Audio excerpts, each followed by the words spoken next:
시는 우리하고 잘 안 맞는 것 같아요. 예. 오늘부터 사무엘하 강해의 시작입니다.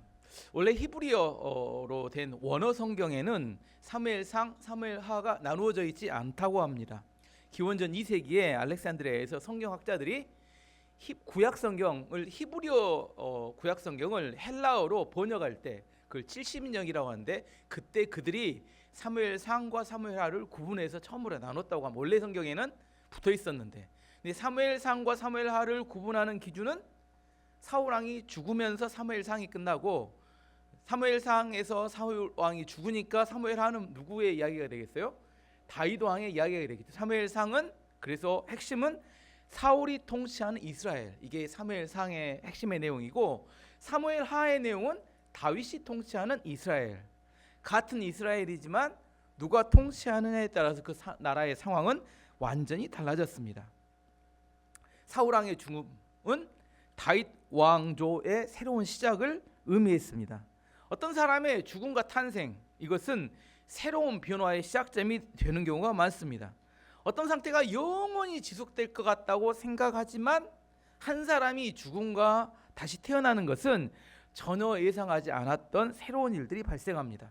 사울 왕의 죽음은 다윗 왕국의 새로운 시작을 의미했습니다. 다른 예를 하나 들어보면, 하나님께서 아브라함에게 고향을 떠날 때 이렇게 명령하셨어요. 너의 고향과 친척과 아버지의 집을 떠나 내가 내게 지시할 땅으로 가라. 하나님께 세 가지를 떠나라 하겠어요. 고향과 친척과 아버지 집을 떠나라. 근데 아브라함이 두 가지는 순종했는데 한 가지는 순종하지 않아요. 고향도 떠나고 아버지 집도 떠났는데 가나안에 갈 때 누굴 데리고 갑니까?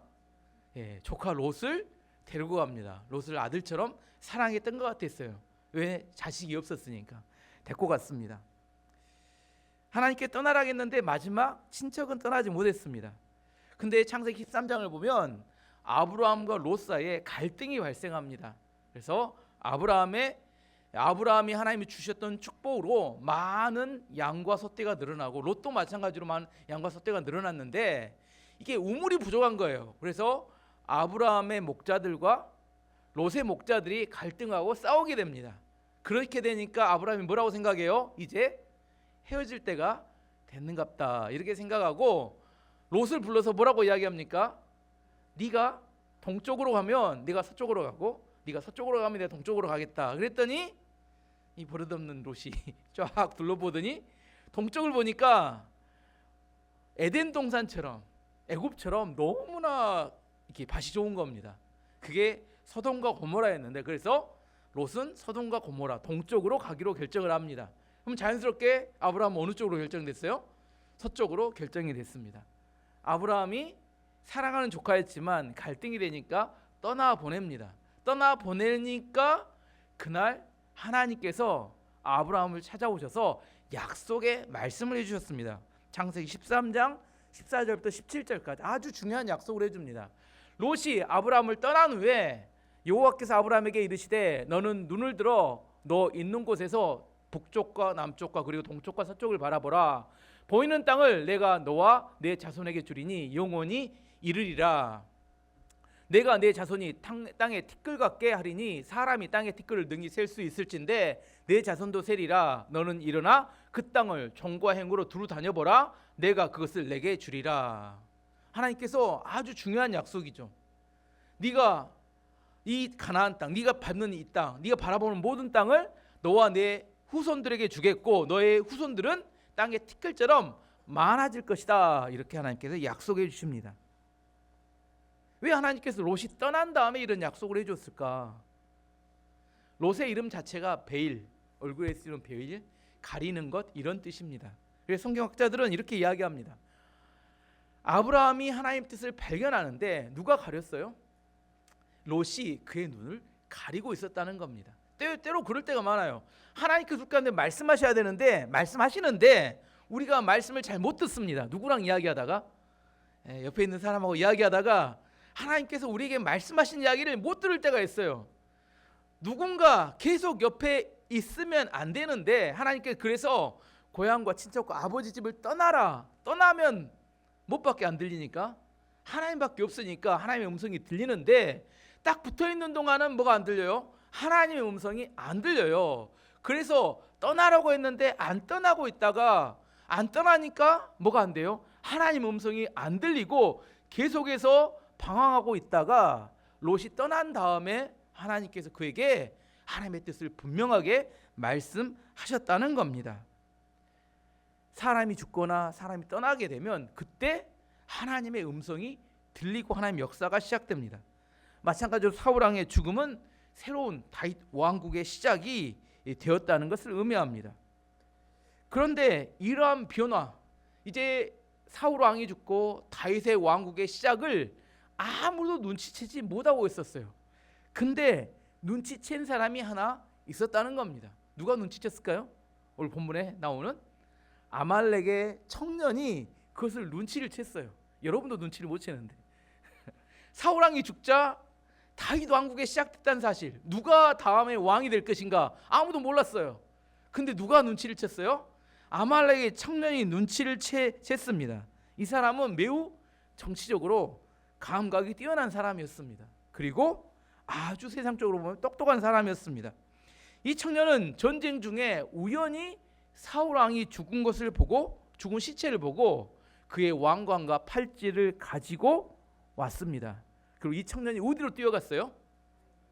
시글락에 있는 다윗 왕에게, 다윗 왕이 아니죠, 다윗에게 달려갑니다. 그 당시 블레셋에 있는 시글락에 1절부터 4절까지 다시 한번 읽어보면, 사울이 죽은 후였습니다. 다윗이 아말렉 사람을 물리쳐 이긴 후에 시글락으로 돌아와 그곳에서 이틀 동안 머물렀습니다. 3일째 되던 날 어떤 젊은이가 사울의 진에서부터 시글락으로 왔는데 젊은이는 옷을 찢고 머리에 흙을 뒤집어 써서 슬픔을 나타냈습니다. 젊은이는 다윗 앞에서 얼굴을 땅에 대고 절을 했습니다.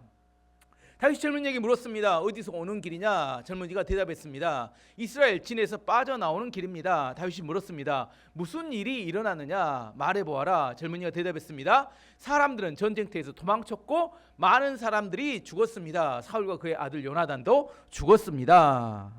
아말렉 청년은 흙을 뒤집어 쓰고 옷을 찢고 슬퍼하면서 다윗에게 절을 하며 자기가 이스라엘 진에서 빠져나왔다고 이야기를 합니다. 다윗은 블레셋과 이스라엘 전쟁 중이라는 걸 알고 있었어요? 몰랐어요? 알고 있었습니다. 다윗도 이 전쟁에 참여하려다가 간신히 참여 안 하고 나왔죠. 그 전쟁에서 나왔다고 하니까 다윗이 무슨 일이 있었는지 물어봤더니 이 청년이 깜짝 놀랄 만한 이야기를 하는 겁니다. 이스라엘에 많은 사람이 죽었고, 누구도 죽었어요? 사울 왕도 죽고 그의 아들 요나단도 죽었습니다. 깜짝 놀랐습니다.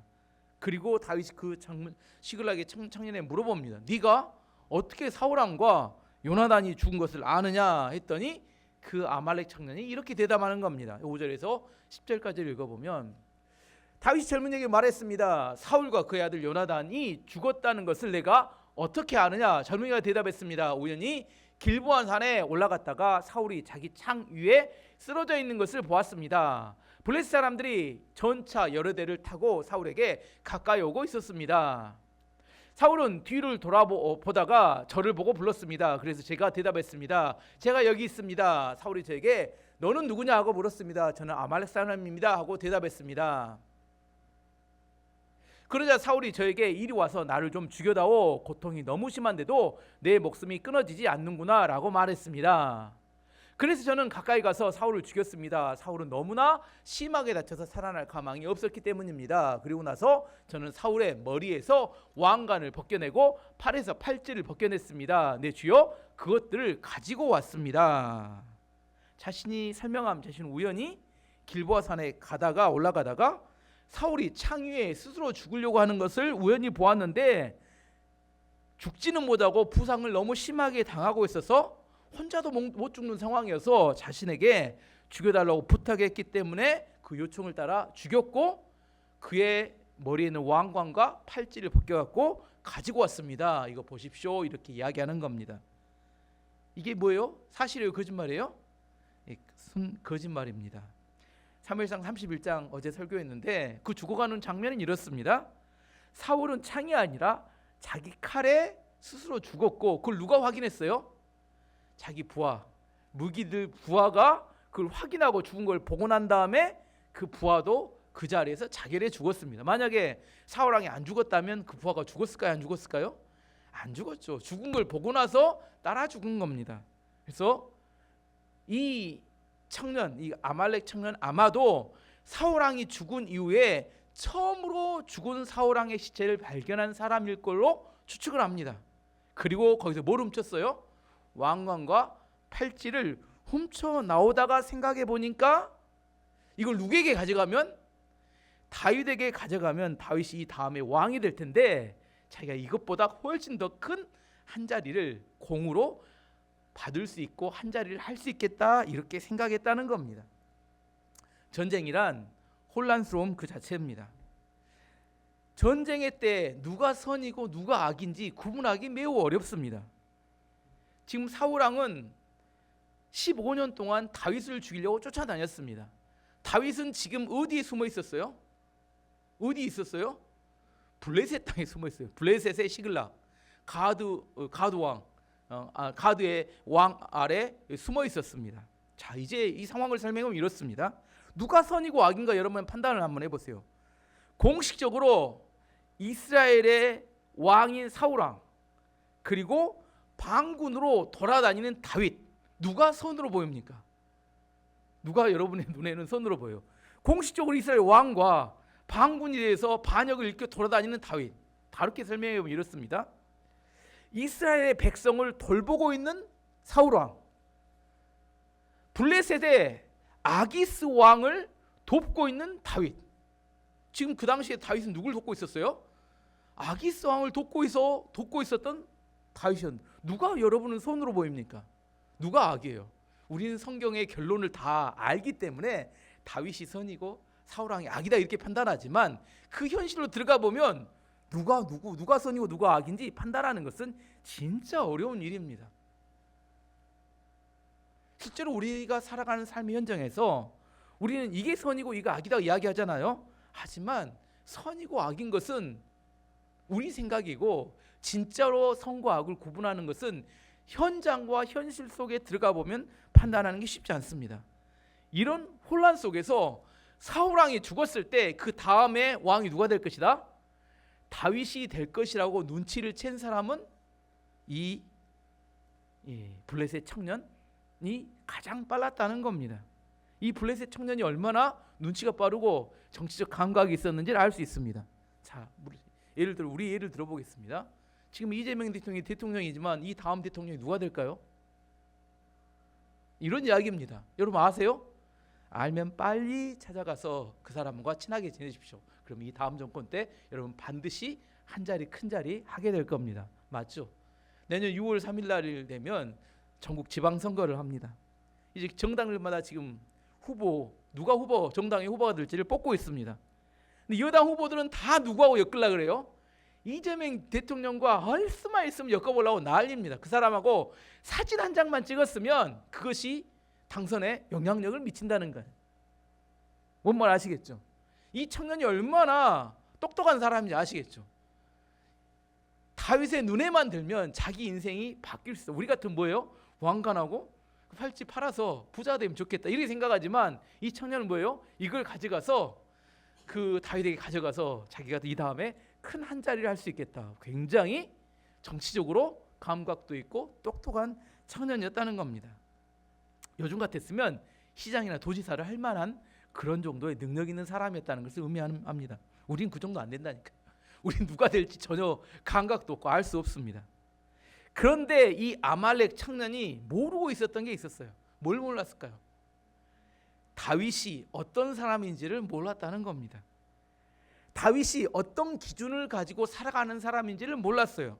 이 사람은 이 청년은 뭐라고 생각해요? 다윗은 사울 왕이 자기를 죽이려고 하니까 사울 왕이 죽였다는 소식을 전하면 자기에게 큰 상을 내리고 오히려 자기가 사울 왕을 죽였다고 이야기하면 앞으로 크게 출세할 거다 이렇게 생각했다는 겁니다.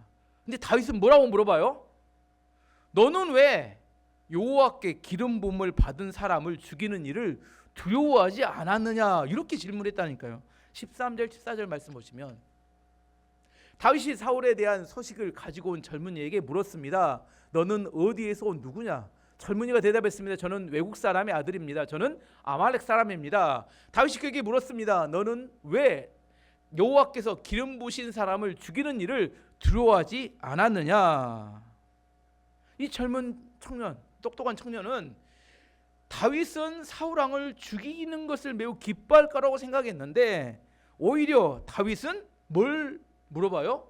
왜 기름 부음을 받은 왕을 죽이는 것을 두려워하지 않았느냐 하고 물어보고 대답이 없자 자기 부하에게 아말렉 청년을 죽이라고 명령을 합니다. 그 죄명은 뭐였어요? 왜 죽였습니까? 여호와께서 기름 부음을 받은 사람을 죽인 것이 내 죄다 이렇게 말했다는 겁니다. 15절 16절 말씀 보시면, 그러고 나서 다윗은 자기 부하 중 한 사람을 불러서 저 아말렉 사람을 죽여라 하고 명령했습니다. 그 부하는 아말렉 사람을 죽였습니다. 다윗이 아말렉 사람에게 말했습니다. 너를 죽이는 사람에게는 책임이 없다. 왜냐하면 내 스스로가 내가 여호와께서 기름 부으신 사람을 죽였습니다라고 말을 했기 때문이다. 여기서 좀 재밌게 그 이야기를 한번 해석해 보면, 이 아말렉 청년은 사울 왕을 죽였습니까? 안 죽였습니까? 안 죽였습니다. 출세하려고 뭘 한 거예요? 거짓말을 한 겁니다. 이 청년이 죽으면서 뭐라고 하고 죽었을까요? 꾀가고 죽였을까요? 내가 죽인 거 아닌데. 아마 그러고 죽었을 것 같아요. 내가 죽인 거 아닌데. 사실이었어요. 이건 죽인 거 아닙니다. 하지만 다윗은 죽인 거 아니라고 말하는 말을 믿어요, 안 믿어요? 뭘 믿어요? 내가 죽였다고 하는 그 말을 다윗은 믿었다는 겁니다. 이런 사람을 헛똑똑이라고 합니다. 헛똑똑이. 남들보다 눈치도 빠르고 똑똑하고 능력도 좋습니다. 순발력도 뛰어납니다. 아무도 눈치를 채지 못했어요. 지금 누가 다음에 왕이 될지. 근데 이 사람은 순간 눈치를 챘습니다. 이것을 다윗에게 가져가면 내가 이 다음 인생이 편안하게 살 수 있겠구나. 그래서 다윗에게 찾아갔어요. 근데 뭘 모르는 겁니까? 하나님의 말씀은 잘 모르는 겁니다. 그 빠른 판단력과 순발력이 오히려 그 젊은 청년의, 똑똑한 청년의 생명을 재촉하고 말았습니다. 세상은 옳으냐 그르냐를 추구합니다. 하지만 하나님께서는 진실하냐 거짓이냐 이것을 추구하십니다. 선악과를 따먹은 인간은 끊임없이 선과 악을 구분하면서 사람들을 판단하고 정죄합니다. 이게 사람들의 모습이에요. 여러분 뉴스를 보거나 유튜브를 보면 사람들이 뭐예요?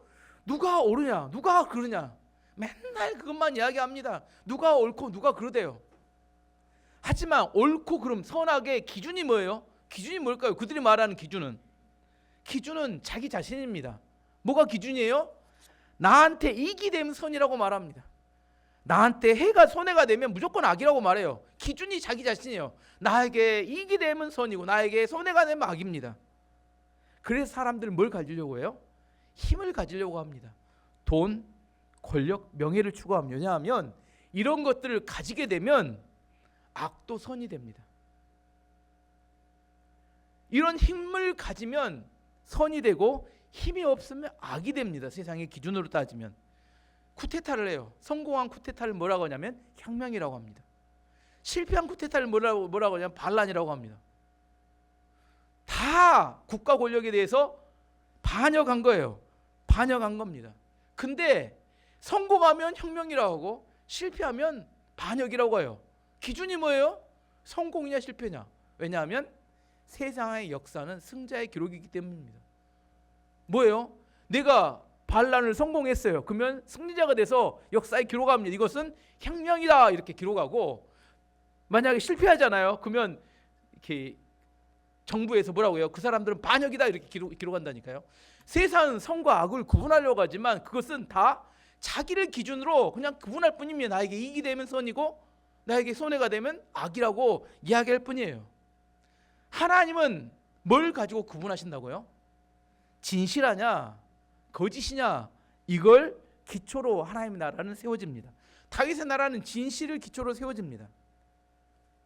아까와 다르게 부족해도 진실할 수는 있습니다. 맞죠? 좀 내가 몰라도 지식이 없어도 진실할 수는 있습니다. 내가 죄인이어도 진실할 수는 있습니다. 그렇죠. 다윗과 사울 왕 중에 누가 더 선했냐? 누가 더 착했냐? 누가 더 윤리적이냐? 누가 더 도덕적이냐? 다윗이 사울 왕보다 더 윤리적이나 더 도덕적이라고 말할 수는 없습니다. 왜? 다윗은 우리아를 죽였습니다. 다윗은 밧세바를 간음했습니다. 다윗도 죄인입니다. 하지만 하나님께서는 사울은 싫어하셨고 다윗은 사랑하셨습니다. 왜요? 사울 왕은 자신의 욕심을 숨기고 거짓되게 행동했고 다윗은 진실했기 때문입니다. 다윗이 밧세바 사건 이후에 하나님께 고백하는 회개의 시가 시편 51편인데 다윗이 이렇게 고백합니다. 시편 51편 6절 말씀 보시면 보소서 주께서는 중심이 진실함을 원하시오니 내게 지혜를 은밀히 가르치시리이다. 하나님이 우리 가운데 원하시는 게 뭐라고요? 하나님 우리 가운데 뭘 원하신다고요? 진실함을 원하십니다. 세상은 힘을 원합니다. 하지만 하나님은 우리에게 진실함을 원합니다. 아말렉 청년이 죽임을 당한 이유가 무엇이었습니까? 왜 죽임을 당했어요? 출세하려고 거짓말하다가 죽임을 당했습니다. 다윗 입장에서 살펴보면 이제 다윗 입장에서 한번 이 문제를 한번 살펴보겠습니다. 아말렉 청년이 거짓말한지 진실한지 이것을 다윗이 알 수 있습니까? 없습니까? 몰라요. 왜 몰라요? 지금 핸드폰도 있고 뭐 카메라도 있고 다 있지만 그 장면을 본 사람은 아무도 없습니다. 사울 왕이 죽었던 장면을 본 사람 아무도 없어요. 사울 왕이 죽었던 이야기를 들었던 사람도 아무도 없습니다. 지금 그 순간 다윗이 판단할 수 있는 것은 아무런 판단 기준이 없습니다. 이 아말렉 청년이 진실을 말하는지 거짓을 말하는지 알 수는 없습니다. 하지만 다윗의 판단 기준은 무엇이었을까요? 다윗의 판단 기준은 하나님의 기름 부음을 받은 왕을 죽이면 된다 안 된다? 안 된다. 이게 말씀이 기준이었습니다. 다윗은 한 가지 기준을 가지고 있었어요. 하나님 말씀에 하나님의 기름 부음을 받은 자를 죽이면 안 된다. 그런데 이 아말렉 청년은 뭘 위반한 겁니까? 하나님의 기름 부음 받은 왕을 죽였다는 그 사실 자체는 이 사람이 죽어 마땅하다고 다윗은 판단했다는 겁니다. 이 사건을 통해서 이게 사무엘하 1장의 기록인데 사무엘하 1장을 이 청년의 이야기를 왜 이렇게 길게 기록할까? 그 이유는 다윗 왕국은 하나님의 말씀에 뿌리를 두고 있는 왕국이고 하나님의 왕국은 다윗의 왕국은 진실함에 기초하는 왕국이라는 것을 보여주고 있다는 겁니다. 다윗은 아말렉 청년의 말이 옳은지 그른지 그걸 판단하지 않았습니다. 그는 하나님의 말씀을 가지고 판단했습니다. 다윗은 하나님의 기름 부음 받았던 사울 왕의 죽음을 애도하면서 노래를 만들었어요. 그리고 그 노래를 백성들에게 다 가르쳐서 그 노래를 부르게 만들었습니다. 17절, 18절 보시면 다윗은 사울과 그의 아들 요나단을 기리는 장례 노래를 불렀습니다. 다윗은 유다 백성에게 이 노래를 가르치라고 명령했습니다. 이 노래는 활이라고 부르며 야살의 책에 쓰여 있습니다. 다윗이 아까 우리가 시를 읽었잖아요. 우리하고 시하고 치질이 안 맞는데 아무튼 그 긴 노래를 만들어 가지고 백성들에게 다 가르쳐 주면서 이 노래를 불러라고 이야기를 해줬습니다. 그 노래에서 두 절만 살펴보면 뭐 여러 가지 또 읽으면 또 고통받으니까 두 절만 살펴보겠습니다. 22절 23절 말씀 보시면 요나단의 활은 많은 적을 죽였고 사울의 칼도 적들을 죽였다. 그들의 무기는 죽은 자들의 피로 물들었고 그들의 무기는 강한 자들의 살에 박혔다. 우리는 사울과 요나단을 사랑했다. 그들이 살아있는 것을 기뻐했다. 사울과 요나단은 죽을 때에도 함께 죽었다. 그들은 독수리보다 빨랐고 사자보다도 강했다. 그들의 노래는 그 노래는 이런 내용입니다. 요나단의 활은 많은 적들을 죽였고 사울의 칼도 적들을 죽였다. 우리는 요나단과 사울을 사랑했고 그들은 독수리보다 빨랐고 사자보다도 강했다. 이렇게 노래했습니다. 왜 다윗은 이 노래를 만들어 갖고 백성들에게 자꾸 부르도록 권장하고 이 노래가 유행하도록 만든 유행가죠. 그때 유행가죠. 우리까지 지금 몇천 년이 지나도록 이걸 이렇게 읽고 있는 이유는 그 당시 유명한 유행가라고 생각하면 됩니다. 왜 백성들에게 이 노래를 부르게 만들었을까요? 사울 왕에 나쁜 점도 많았고 좋은 이야기도 많았는데 백성들로 하여금 사울 왕의 좋은 점들을 기억하도록 하기 위해서입니다. 우리가 어떤 사람을 기억할 때 그 사람의 모든 걸 기억하는 건 아닙니다. 근데 어떤 사람을 기억할 때 좋은 것이 기억나는 사람은 뭐라고 기억해요? 아, 그 사람 좋은 사람. 나쁜 것이 기억나는 사람은 그 사람 나쁜 사람, 이렇게 생각한다니까요. 우리가 뭐 어떤 사람을 판단할 때 이 사람 좋은 사람, 나쁜 사람 판단할 때 어떻게 기억하냐면, 이 어떤 사람이든 좋은 점, 나쁜 점이 다 있어요. 근데 좋은 것이 기억나면 아, 그 사람 좋은 사람. 나쁜 걸 기억나면 그 사람 나쁜 사람. 근데 다윗은 사울 왕에 대해서 백성들이 어떤 걸 기억하게 만들기 원했어요? 좋은 것들을 기억하게 만들기 원했기 때문에 노래로 만들어서 사울 왕이 어떤 사람? 좋은 사람이라고 기억하게 만들도록 하기 위해서 백성들에게 사울 왕의 좋은 점들을 기억하도록 그 노래를 만들었다는 겁니다. 우리가 성경을 쭉 읽어보면 사울 왕은 좋은 사람이 나쁜 사람이에요. 나쁜 점이 훨씬 많았습니다. 하지만 다윗은 백성들로 하여금 사울 왕을 좋은 사람으로 기억하도록 만들어주기를 원했다는 겁니다. 왜 그랬을까요?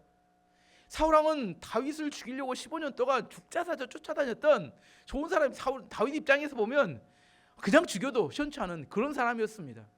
그런데 왜 다윗은 사울 왕을 좋은 사람으로 백성들이 기억하도록 만들어주기 위해서 최선의 노력을 다했을까요? 나쁜 점이 많이 있었음에도 불구하고. 왜 그랬어요? 인간적으로, 정치적으로 아닙니다. 그는 하나님께서 기름 부어 세운 왕이었기 때문에 그를 왕으로 대접하기를 원했기 때문입니다. 이게 중요합니다. 이걸 다윗의 믿음이라고 이야기합니다. 다윗은 그가 하나님께서 기름 부음 받은 자, 그것을 내가 내 개인적인 기준에 따라 이 사람 좋은 사람, 나쁜 사람을 판단하는 게 아니라 하나님께서 기름 부어 세운 왕이기 때문에 그를 내가 왕으로 대접하기를 원했다는 겁니다. 인생에는 두 가지 길이 있습니다. 하나님의 말씀을 따르는 길이 있고 또 하나는 하나님의 말씀을 버리는 길이 있습니다. 우리 하나님의 말씀을 듣고 따라가는 길은 실제로는 매우 힘들고 무거운 일입니다. 말씀에 순종하기 쉬운가요? 말씀을 들을 때는 편합니다. 여기 요한계시록 나온 것처럼 들으면 이게 달아요. 귀에는 너무 달고 입에는 너무 답니다. 하지만 배에 내려가면 너무 쓰고 힘들어요. 순종하고 살기는 너무나 힘들고 어렵고 무겁습니다. 하지만 우리가 그 말씀을 지킬 때 그 말씀이 우리의 인생을 지켜줍니다. 다윗의 인생이 아름답고 풍요롭고 다윗의 왕국을 이룰 수 있었던 것은 다윗이 그 말씀을 따라서 그가 말씀을 지켰기 때문입니다. 예전에 전투를 하면 전투 부대 안에는 무전병이 있었어요.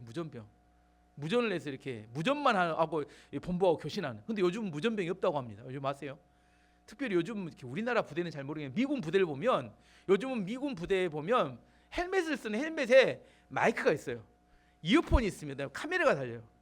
요즘 잘 전쟁을 안 해보는. 요즘은 옛날처럼 무전병이 무전하는 게 아니라 카메라를 통해서 각 부대원들이 있으면 그 본부로 전송이 되면서 그 현장을 본부에서 다 이렇게 일일이 다 볼 수 있습니다. 그리고 이어폰을 통해서 명령과 지시가 떨어지면 그 지시를 바로바로 움직입니다. 그래서 헬멧에는 마이크가 있고 이어폰이 있고 카메라가 있어가지고 요즘 헬멧을 쓰고 전쟁을 하지 옛날처럼 이렇게 돌려가지고 무전병, 옛날 이야기입니다. 아시겠죠? 그런데 전쟁에 나갈 때 이 전투병이 이 헬멧을 무겁기 때문에 귀찮기 때문에 벗고 나간다. 어떻게 될까요? 죽음이죠. 죽음이죠. 본부로부터 어떤 명령을 받을 수가 없어요. 하나님의 말씀은 믿는 성도들에게 헬멧과 똑같습니다. 귀찮습니다. 어려워요. 무겁습니다. 근데 우리가 살아가는 실제 삶의 현장으로 들어가 보면 무엇이 선인지 무엇이 악인지 구분하는 것도 어렵습니다. 어디로 가야 될지도 모르겠어요. 여러분 구분이 잘 되시던가요? 내가 살아가는 현장 안에 들어가 보면 누가 나에게 도움을 줄지 누가 나에게 해가 될지 아무도 모르겠어요. 저 사람이 내 편인 것 같았는데 나중에 보니까 내 편이 아니네. 그래서 속습니다. 내 눈에 보이는 걸 따라서 가서 속아요. 그래서 우리는 하나님의 말씀을 듣고 말씀의 기준을 따라 살아가는 것이 가장 지혜롭고 현명한 선택을 할 수 있는 길이 됩니다. 시편 119편 105절 말씀 보시면 주의 말씀은 내 발의 등이요 내 길의 빛이니이다. 하나님의 말씀이 내 발의 등이 되고 길이 된다, 빛이 된다 말씀하십니다. 다윗이 시편 23편 4절에 이렇게 고백합니다. 내가 사망의 음침한 골짜기로 다닐지라도 해를 두려워하지 않을 것은 주께서 나와 함께 하심이라. 주의 지팡이와 막대기가 나를 안위하시나이다. 다윗이 평생 살아가면서 사망의 음침한 골짜기 같은 그런 아무것도 안 보이는 칠흑과 같은 어둠을 지날 때 주의 말씀과 주님께서 나와 함께 하셔서 막대기가 지팡이가 되어주셔서 나를 인도하셨기 때문에 그것을 두려워하지 않고 잘 지날 수 있었다고 이렇게 고백합니다. 다윗이 지금 아말렉의 젊은 청년이 찾아왔을 때 매우 혼란스러운 상황이었어요. 뭐가 뭔지 모르겠어요. 이 청년이 나에게 도움을 주는 이야기인지 거짓말하는지 도대체 알 수가 없습니다. 정말 어둡고 칠흑같이 어두워요. 그런데 다윗이 딱 붙들고 있었던 건 하나였습니다. 하나님 말씀을 딱 붙들고 그 말씀의 기준을 따라서 그는 행동했습니다. 청년은 죽였고 사울 왕을 위해서 노래를 만들어서 애도했습니다. 그것이 다윗을 살릴 수 있는 귀한 판단이 되었다는 겁니다. 오늘 말씀의 결론입니다. 사람들은 옳고 그르다를 통해서 우리를 현혹하고 선동합니다. 이것이 옳다고 이야기하고 저것이 옳다고 이야기하지만 다 보면 무엇을 따라 옳다고 이야기해요? 자기한테 이익이 되면 옳다고, 자기한테 손해가 되면 틀리다고 이야기합니다. 다윗은 하지만 그런 자기를 기준으로 결정하지 않았고 하나님의 말씀을 따라 선택했기 때문에 그의 인생이 영광스러울 수 있었습니다. 지금 혼란스럽고 헷갈린다면 우리 안에 승리하는 비결은 하나님 말씀의 기준을 세우는 겁니다. 정말 내가 하나님의 말씀을 따라 가고 있는지 아니면 내 이익을 따라 가고 있는지를 판단할 수 있어야 합니다. 그래야 우리 안에 하루를 사는 게 아니라 우리는 평생을 살아가야 되고 또 우리 자녀와 가정들에게 남겨줄 만한 신앙의 가치를 물려줘야 되는데 항상 눈앞에 보이는 것에 현혹되어 쓸려가 버리기 때문에 우리는 뭐가 기준인지를 잘 모르게 됩니다. 다윗이 지금도 영향력을 미치고 우리 안에 기준이 되는 이유는 그는 하나님의 말씀을 따라 그 인생을 살았기 때문입니다. 다윗의 왕국은 하나님의 말씀에 기초를 두고 진실함을 따라 세워진 왕국이기 때문에 우리 안에 그걸 따라갈 만한 기초가 되고 기준이 됩니다. 저는 우리 교회 모든 성도님들이 다윗처럼 하나님 말씀을 따라 살아감을 통하여 승리하고 많은 열매를 거두기를 축원합니다.